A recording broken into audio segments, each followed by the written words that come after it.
প্রতি বছরের মতো এবারও নতুন বছরের প্রথম দিনের যখন ঘড়ির কাঁটায় রাত 12টা, সকলে মিলে যখন হ্যাপি নিউ ইয়ার উইশ করতে আনন্দে মশগুল, ঠিক এর মাঝে বন্দে মাতারাম ধ্বনিতে আকাশ বাতাস কাঁপিয়ে পালিত হলো সর্বভারতীয় তৃণমূল কংগ্রেসের প্রতিষ্ঠা দিবস। 1998 সালের 1 জানুয়ারি থেকে যাত্রা শুরু হয় মমতা বন্দ্যোপাধ্যায় তৃণমূল কংগ্রেসের। দেখতে দেখতে অতিক্রান্ত হয়েছে 27টা বছর।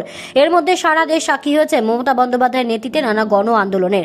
বাংলার মানুষের দুহাত ভরা আশীর্বাদ নিয়ে প্রতিষ্ঠিত হয়েছে মামাটি মানুষের সরকার। নানুর চকের নিকটে সর্বভারতীয় তৃণমূল কংগ্রেসের মেদিনীপুরের সাংগঠনিক জেলার কার্যালয়ে 28তম প্রতিষ্ঠা দিবস মঙ্গলবার মধ্যরাতে দলীয় পতাকা উত্তোলন করলেন মেদিনীপুরের বিধায়ক তথা ভূমিপুত্র সুজয় হাজরা। অন্যদিকে কেশপুর ব্লকেও মন্ত্রী শিউলি সাহার নেতৃত্বে মঙ্গলবার বিভিন্ন অঞ্চলে গিয়ে তিনি দলীয় পতাকা উত্তোলন করার মধ্যে দিয়ে দলের 28তম প্রতিষ্ঠা দিবস উদযাপন করেন।